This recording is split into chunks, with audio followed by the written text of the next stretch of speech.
So I start by saying Nyatanwa Nyatanyat Linyun, Hayley Millar-Baker, Nyatuk Gundijamara Tanambu. That means hello, my name is Hayley Millar-Baker. I'm a Gundijamara woman. My Aboriginal bloodline runs through my maternal side, while my dad's parents migrated from India and Brazil. So I'll start by showing you, this is a photo of me on the left there with my nan's possums. We grew up with my nan quite a lot, so we're always out and about and she's always telling us stories, and I guess from a really young age, she's the one that taught me how to draw and paint while we're out camping. So I just had it always going, and then Mum always had poster paper pinned to all of the walls in our house, and as she'd walk past every now and then, she'd just pull her pencil out and add a little bit to her drawing. So art has always been around us. So I come from a very long line and broad line of strong people whose lives were quite tragic. My mother is the first person in our entire family history since colonisation, so since the European settlement, to meet her grandparents. Before her, my mum's grandmother died when my mum was 4, so she only had 4 short years, but before that all of our grandparents died in their 30s. So that strong connection of storytelling and learning our stories and our culture being passed down, that was sort of lost in our families, because all the grandparents, their kids were only just babies when they passed. So Maeve, shh. So we lacked a lot of knowledge, which was a pretty big thing. So here I am, and I spend my time piecing together the lives of my ancestors. I spend, I would say, about 80% of my time researching my direct aunties and uncles, grandparents, anything that I can find with the National Archive of Australia, with the State Library of Victoria, letters from them to other family members on other missions, letters about them from the mission managers, I guess newspaper letters that are talking about their tragic end to their lives, whether that had been through murder, alcoholism, consumption. So I spend all of my time learning about my family to get to know them, to get to know the stories that we were never told, and to tell their stories because they never had a chance to tell them. I would say that my practice is both very healing at the end of making, but during quite traumatic and stressful. So I'll talk about where the photography begins. It was 2016, as Belinda said, I was a painter. I started painting what I think was seriously, being a serious painter at 14 years old in high school. And I sort of stopped just before 2016 because I felt that my paintings, no matter what I did with my paintings, I couldn't tell a story so truthful and the way that I wanted to tell it in a way that you can with photography, because photography is always taken as a fact. It was created for documentation, and so when you see a photograph, your first instinct is to believe that photograph until you investigate further. So I inherited my grandfather's archive. My nan called me one day. He passed when I was 11 years old. So I got 11 years with him. None of it was creative, but I like to think that this is a legacy that he left behind for me to pick up, which I guess where my arts practice has really kicked off. So he wanted to be a photographer. He was doing training for 3 years to become a photographer, but he had problems with his eyes, and so he sort of packed the camera away, put it all away, and was done with it. And my nan called me in 2016 and said, "I've just found all of his negatives. Do you want them?" And whether I was an artist or not, I just was like, yes, Absolutely, I'd take them. Like, I don't have him here anymore. I would love that. Plus, I'm so obsessed with family archives and family trees, and you know, this is the visual evidence of my obsession for family trees and needing to know all about my family members. So I received these. This image here is my mum as a young girl with an emu. So what I found with his archive, and because he was doing it through uni after he left the Royal Air Force, part of his uni was you have to do projects and you have to stick to those project guidelines. So all of his imagery was super, super staged. My family was very squeaky clean, Sunday best dresses, hair beautiful. You know, just something that I look at my family and think, like, obviously you guys didn't choose to be like this. Like, this is not how I know you. So that's my mum's younger sister there, and I believe that's my mum gifting her a present as part of a present photo shoot. But I thought it was super weird, and I guess being the 60s, it was just coming out of segregation, and there was still a lot of racism around. So looking at these images, in my head, I was kind of like, where is all of our culture? Where is all of our stories? Now, I know that they were staged, and I know that's why they're not there. He was a white man also, and I guess in that time he wasn't going to highlight any of that. So I took this as my jumping point to give my mum and her sisters a second childhood that was real and culture-filled. So I started reworking these images very, very slightly, adding very small bits and pieces. So here I've given them little dilly bags. And, you know, they're just living their daily lives. They're just over at the next door neighbour's house with their little bags, you know, carrying on as they should. Here's another one of my nan and my auntie down at the lake with a eel net. Are you good there, Mum? Yeah, okay. Yep, she's all right. Yeah, so just giving them their culture back into these staged photos of, they were living in Sale at this point, so they were in suburbia. They were a really long way away from home, Gunditjmara country. So giving them that back. My auntie on a roof with Bunjil as her shadow below, no matter where she goes, his spirit is there. And you wouldn't believe that I have had people say to me, she's not really on the roof, is she? And I just thought, she'd be massive if she was on the roof. Like, that perspective is way off. But yeah, there were concerns when I was making this very first series, because I guess digital technologies is quite new for older generations. So when my nan saw these photos, she freaked out a bit because, thank you, there's a few cousins in my family who are stolen gen who haven't made their way back yet.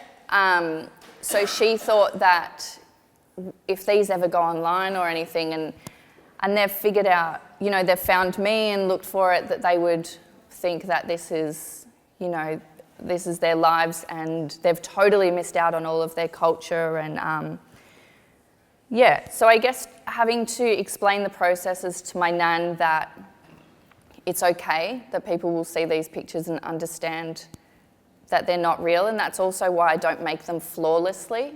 I keep them with quite raw edges, the perspective wrong. Sometimes the shadows are coming from this way on one thing and then this way on another thing, to make sure that the people know that after they initially look at it, to realise like, yeah, it's fabricated, it's the story, this is not real.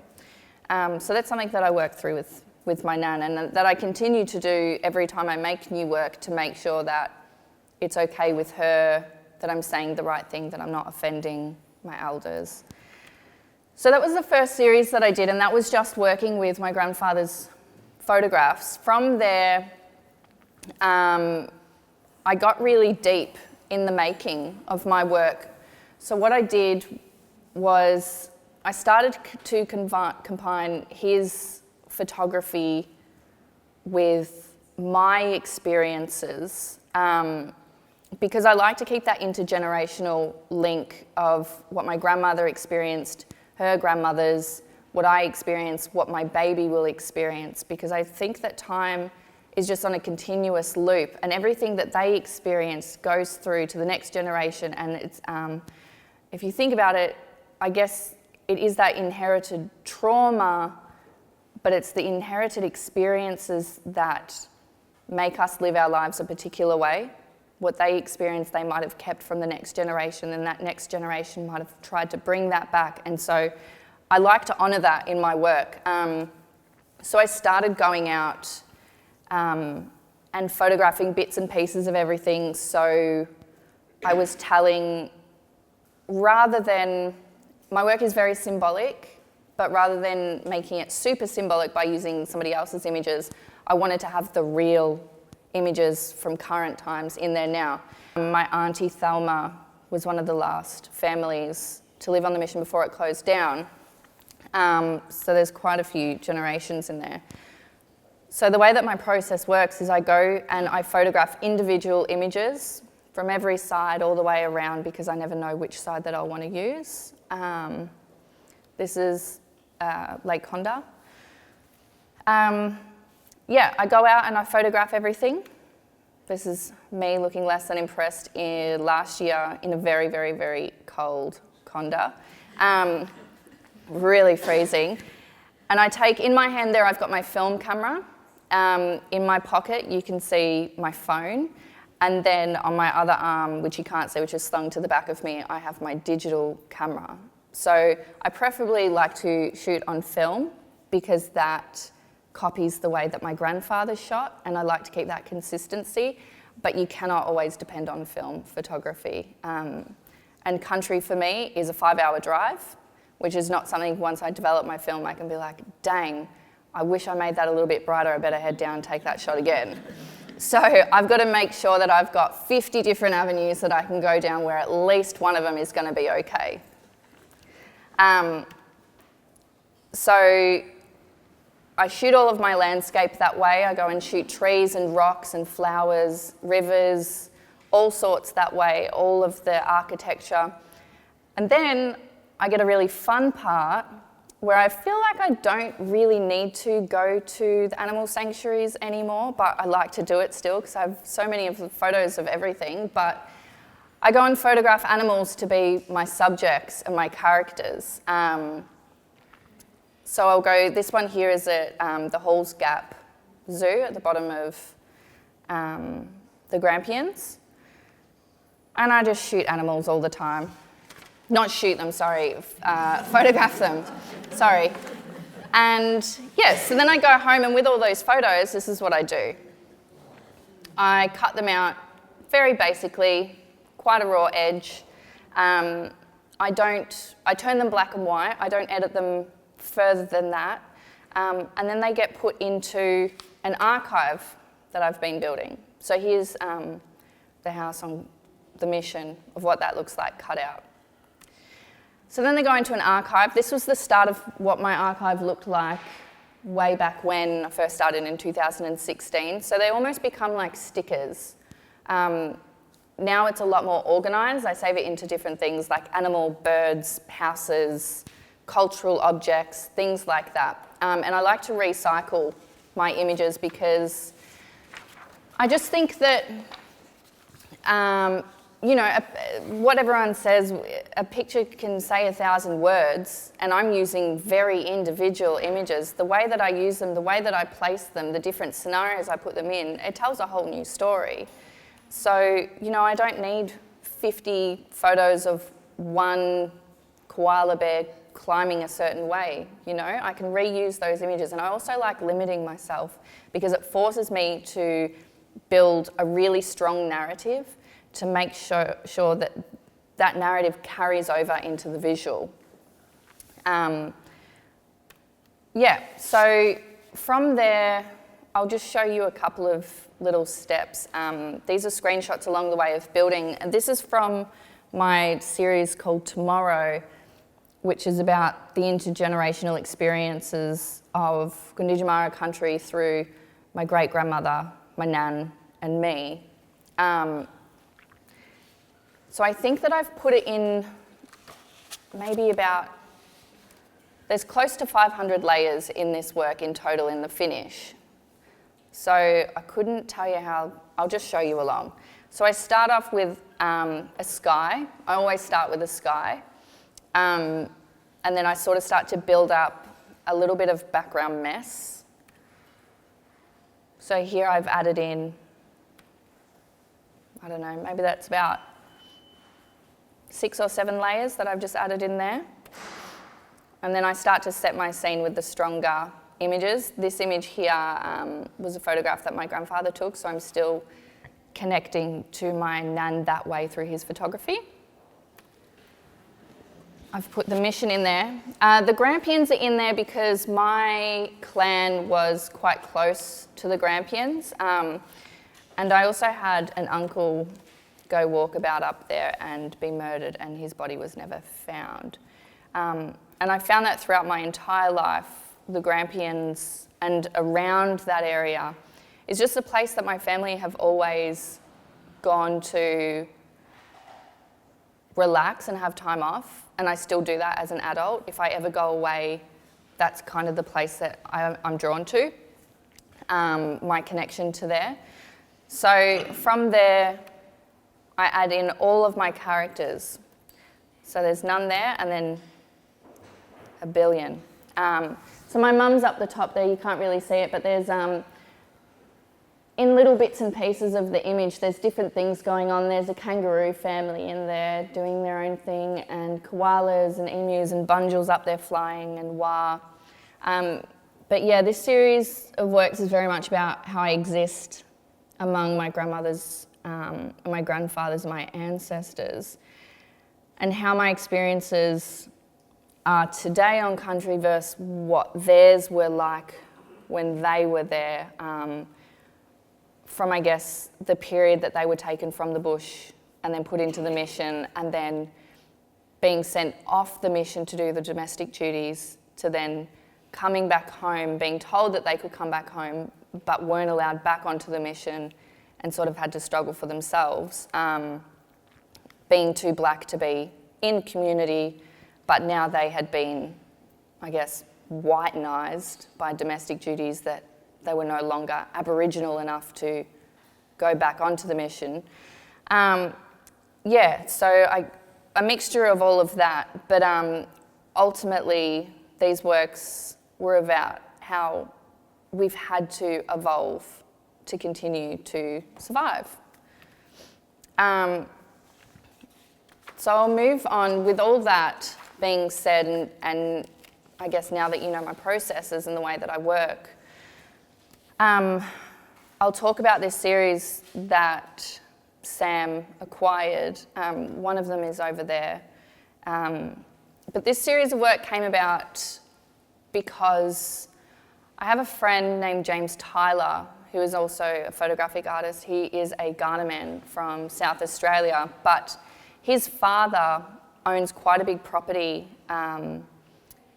near Portland on Gunditjmara country, and he knows a lot of secrets about what had happened on that country in terms of massacres and things like that, because his family have been around since Dutton was there. So we decided to do this project where James would speak to what his father knew of the country around that time, and I would speak to the stories that I knew of the country around that time. So going into making these works, it was a very exhausting process while researching. I was, I'm gonna say, about 5 months pregnant at the time. I knew that it had to be done, and being pregnant and reading constant journals about horrific things about my mob it's a lot, but also I thought that it was really, really important that it be done. So I was taking on a lot of trauma, and I had to work through this process to be ready to do it, and so I could really accept what had happened by the end of it to be able to produce something meaningful. So I didn't really know what the outcome was going to be until we went onto country and I started photographing, because every time I start a new project, I like to go back, do a refresh, take new photographs, and then go back and start to build on it. I find that each project is a new refresh, so I don't like to use old photos that I went out there with the mentality of, this is the story that I'm telling. So I started this process. My research process is all about colonial archives. So I'll research a lot of settler journals, a lot of the protector of Aborigines at the time, Robinson, what he was saying about all of these frontier wars, because given that that was his job, he had to write about them. So with my practice, I find, and this was from the very beginning when I inherited Pa's photographs, him being a white man, what I look for is to notice what is being skimmed over, what has been left out, what has been sugar-coated, all of these little gaps, and then with those gaps, I take them out and I make that the focus. So I chose 4. One of them is debatable to be frontier violence, but I've included it anyway, and I'll tell you why. 4 frontier violence incidents. This one here is the Murdering Flat Massacre, which occurred in 1840 on the Wannon River, killing dozens of Gunditjmara people. It didn't just happen in one location, it happened in many locations. This is just one of them. This is not the real landscape at all. I build my landscapes from scratch. This river that you're seeing, creek, I built that from ripples that I took photos of. I don't need to put people into these. The shields that are left behind, and who's down there marking death as well, that's enough to mark our presence in these works. So the story of this one was that a hut keeper that was employed by the Henty brothers noticed that his monthly delivery of flour was going missing every now and then. So he picked up on it, and he decided that every now and then if somebody came past, he'd cut off bits and pieces, hands and ears and sometimes heads, and nail it to the door as a warning, stop doing this. One day he left his station, and a couple of the Gunditjmara people from this clan went down to pick up the flour, but he had swapped the flour for arsenic. And so they went down to make their patty cakes, but they were poisoned, and then they also drowned in the creek. So that was how he dealt with that. So that is that frontier war, which is very, very heavy. But last week I was down in Warrnambool, and I saw an Uncle Lockie, and he looked at the work, and he came up to me and he says, "Is this about this?" And I said, "Yeah, it's similar, but you're thinking of one of the ones in a different location." He says, "My mum told me about this story as I was growing up all the time. I can't believe you've put it into something physical and made it real." And so I like to do that with my work. Once I've filled that gap, with photography, with what I was saying before, it becoming a fact. You know, I'm bringing the story out, and here it is, and it is real, and it's not hidden anymore. It's not just an oral story. It's out in the world now. So this one here, this was the one that I was saying before that I didn't know. It's not really frontier violence, but it also sort of is. So this is the Lake Condah Aboriginal Mission Station, which was built in 1867 under the leadership of the Church of England. So here we go again, my grandfather's church is behind that, reusing imagery. The Church of England saw the mission as a means to civilise the Gunditjmara people. through the compulsion of Western education and Christianity. Its occupants were subject to strict regimes such as twice daily prayers, church services and religious studies, all in the hopes of a successful assimilation. The mission's governance executed brutal policies through denying work permits to the residents, providing rations as rewards rather than a right, and operating as an institution to house stolen children. So it also housed stolen children that had been taken that were going to go over to Lake Tyre's mission and vice versa. So whilst it's not a frontier war, my grandparents died very young while living on the mission. My great-grandmother in her 30s from consumption, her father from a police officer illegally bringing in alcohol to the alcoholics on the mission, which led to a big accident and his death. So I consider that that's frontier violence. They knew what they were doing. Yes, yeah. Sorry. So, no, that's fine. This one here is about the Yumaralla Wars. This is the one that's up out there. So during the time of this frontier violence, the Gunditjmara used to use the large volcanic hills, the lava flow as a base to launch their attacks and revenges against the colonisers who dispossessed them, with all the farming coming out and taking over all of the land and these the rock walls going up everywhere that go for miles and miles and miles. The Yumaralla Wars witnessed countless unprovoked and redundant killings upon the Gunditjmara, too often simply in the name of eliminating from the colonist view.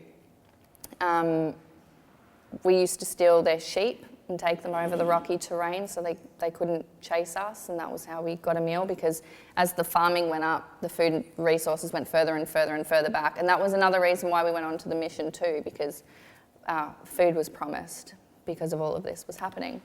And this is the last one.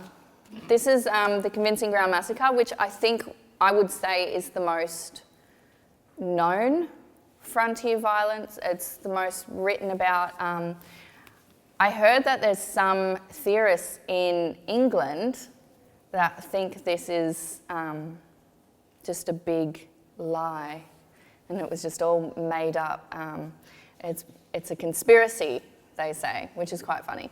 I mean, it's not funny because it's a horrible thing, but it's crazy that they think that. So this final one here was between a group of sailors and a Gunditjmara clan in 1833, but the exact date is a bit wishy-washy. Some people think it was a little bit later than that. But Portland Shore served as the Gunditjmara people as a place of ocean abundance. The circumstances are in this attack that the whale had come ashore and the Gunditjmara clan went to collect the meat, as they had for thousands of years prior to colonisation, and a group of sailors protested that they now had ownership of the whale and its meat because it is now their country and their land. And so the conflict started, and all but 2 of the Kilcara clan survived. 2 boys escaped and made it back and joined another clan, but it is a positive thing today because they lived on, and one of them is my baby's cousin and one of my best friend's daughters. The Kilcara clan lived on, and Wally Saunders up in Portland is doing beautiful things, resurrecting his memorial for the conflict. Yeah, so I'm going to end it on that really heavy note, and I'm sorry about that, but my whole practice is just about truth-telling and bringing these to the surface, because not often do we get a chance, and if we do, we don't really get a chance to say these stories in such a public platform. You know, who knows what Australia will be in 20 years, and maybe we'll all be together and we'll all agree that, you know, history was not great here. But yeah, thank you.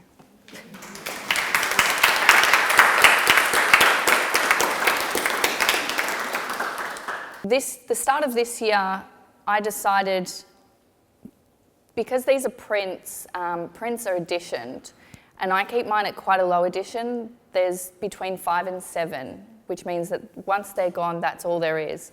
And I decided that after sitting in a gallery once and seeing somebody come in and them saying, it was an Aboriginal gallery, I would really like a big colourful desert painting for my son's wardrobe. My son's 12, he likes these colours. And I sat there and I thought, oh no, what do you mean? And it made me, because I'd never thought about it before, I just never thought that people, I guess in the back of my mind I knew, because people decorate their houses, and then I had an interior design magazine say, we would love to put some of your work up in a house and shoot it for our magazine. And I didn't even reply, because I just thought, obviously you don't know what my work's about.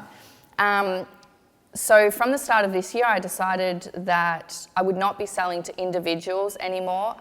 If it was a collector, it had to be the right collector, and I would need to know that when they were donating it, that it would need to be donated to a proper institution that could care for it. So from now on, this year I've only sold to institutions and museums who can care for these stories and preserve them and show them.